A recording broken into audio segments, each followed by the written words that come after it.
Our next speaker is Abhishek Roy. He is a student of Oberoi International and he's one of the youngest authors of India.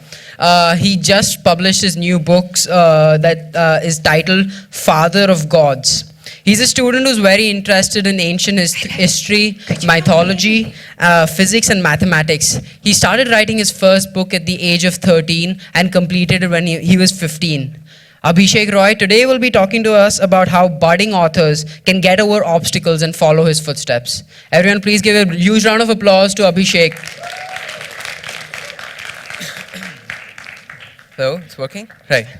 So I need you guys to be really energetic right now because so that you don't really get bored. Because isn't it ironic that an author, a 15-year-old author, has been called up here to speak? So I am obviously more comfortable conveying my thoughts in writing rather than speaking. So if I stall for some time, then I'm probably going to ask you guys to devote a minute of silence to everybody who has died in wars across world history, because that's the time I'm going to think about what I'm going to speak next. Nevertheless, have you ever heard of the St. Petersburg Museum? It's the only museum which is actually left for me to travel in my list of museums that I need to go to. I've been fortunate enough to go to over 20 different countries, and every place we go to, we always visit the museums, because that's where the bulk of the research has been done for my book. Now, I was always very interested in history from when I was small, and the ignition point was when I went to Egypt quite a few years ago. The guides over there would always point to the hieroglyphics and the carvings over there and point out the gods, the Egyptian gods, by saying this is Osiris, Anubis and Horus. Osiris, Anubis and Horus. They would never say anything more than that, and I would end up correcting them sometimes by saying that, okay, this is Anubis, but there is Amun over here and there's Ra over here. So that's where my passion for history came by. So I would come back from home when I was small and try to take a nap, but sleep wouldn't just come to my eyes. So I would grab an encyclopedia and keep on reading about the Mayans, the Incans, the Roman mythology, Greek mythology throughout the evening. And that's where my passion for history came by. Now, I was always very interested about our role in the largest scheme of things in the world. Because being humans, we are one of the most minute objects in the universe. And yet, the 7 billion power of humans can actually encompass the entire fabric of reality. So now I started delving into science and quantum physics and astrophysics, and I found these connections between quantum physics and mythology. And not only science and history, but I also found similarities between different world mythologies. So you would see that I have this green doll in my hand, and this is actually called a Daruma doll because I got it from Japan, and it's supposed to be a talisman for good luck. Now, the thing is that the ritual goes by that you need to paint one eye before making a wish, and then you need to paint the other eye after you have attained your wish. Now, who's the one-eyed god in Norse mythology? It's Odin. And that actually sets you thinking that there might actually be a connection between Norse mythology and Japanese mythology, which are two regions set thousands of kilometers apart. Now, there's another fact that actually corroborates this, and it's that the Daruma doll is supposed to be modeled after a saint called Bodhidharma, who proliferated Zen Buddhism to Japan. Now, Bodhidharma was not Japanese or Chinese. He was supposed to be the blue-eyed barbarian because he was supposed to be from the Central Asian and European side. So that actually sets you thinking that there might be someone who came from the European side and spreaded information and knowledge in the Oriental section of the world. So that actually set me thinking, and all these thoughts of different connections between mythologies and science also. In science, I'll tell you, if you go into the mythical past, then things become really magical because objects can actually transfer from one place to another. And that is actually happening right now in the particle accelerators in CERN, the European Center for Nuclear Research. Particles can exist at two places in the same time. Particles can actually travel from one place to another without any other medium. One particle can affect the outcome of another particle thousands of millions of kilometers away. So it actually makes you think that these events the mythical events could actually have a rationale to them. So these actually set me thinking, and I had these different links and connections floating around in my mind for quite a long time, but they were all fragmented. And all of this actually crystallized when I went to London 2.5 years ago. I saw this location over there, a very quaint little location for an orphanage. And finally, I could actually see my characters, Matthias, I could see Ram, I could see Vivek, all of them in that orphanage in action as if they're made of actual flesh and blood.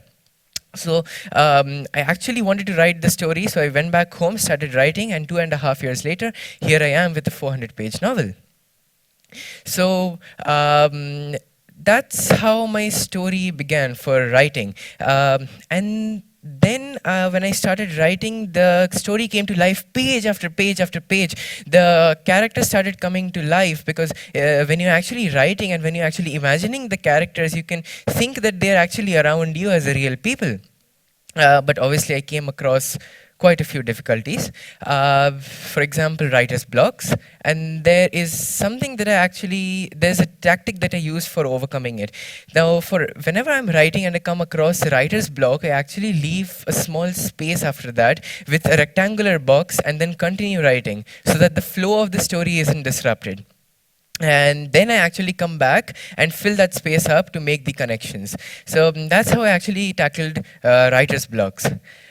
Now, I would come back from home and complete my homework and complete all the other studies and start writing before going to bed, and just kept on writing for 2.5 years and completed my manuscript.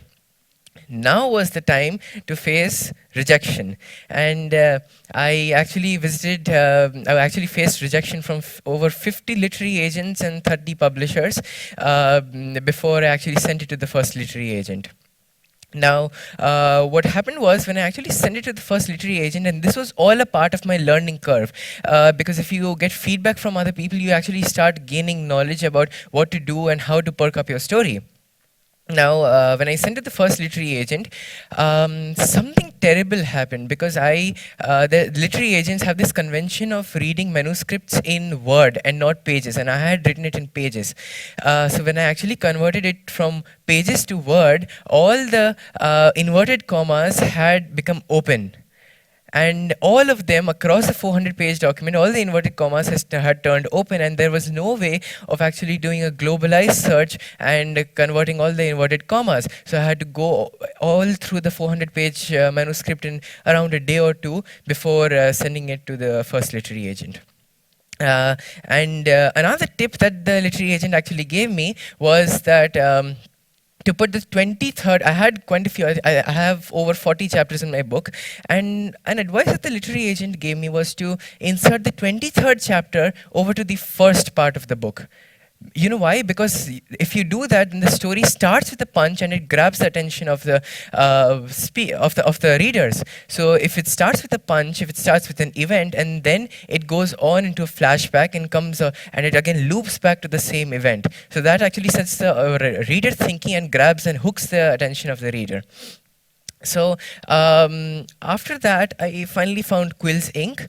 And I published my book. It was a very thrilling experience actually to see your book in the typesetted format, because I had written it in A4 sheets when I was writing it in Word. So seeing your book, 400 pages, a 400-page novel, actually in the format of a novel is actually thrilling. And when you hold it, you feel like you're holding your own child. So yeah, it's actually really astounding to do that. And what happened was there were many launches. The book was launched in Chicago, Toronto, Mumbai, Kolkata, Delhi, Bangalore, and the exposure that I got by speaking to various different people, by giving interviews for numerous magazines, for actually giving an interview live on radio was actually extremely thrilling. And ultimately, the experience of actually people lining up for your book and signing it out to them is mind-boggling. And then writing your name on Amazon.com and then seeing an object which has been written by you is something that actually can be dreamt by people. So it's obviously a dream come true, and it's been a really long journey. So A tip to budding authors is that one thing, do research from museums because it's an assorted platter for you.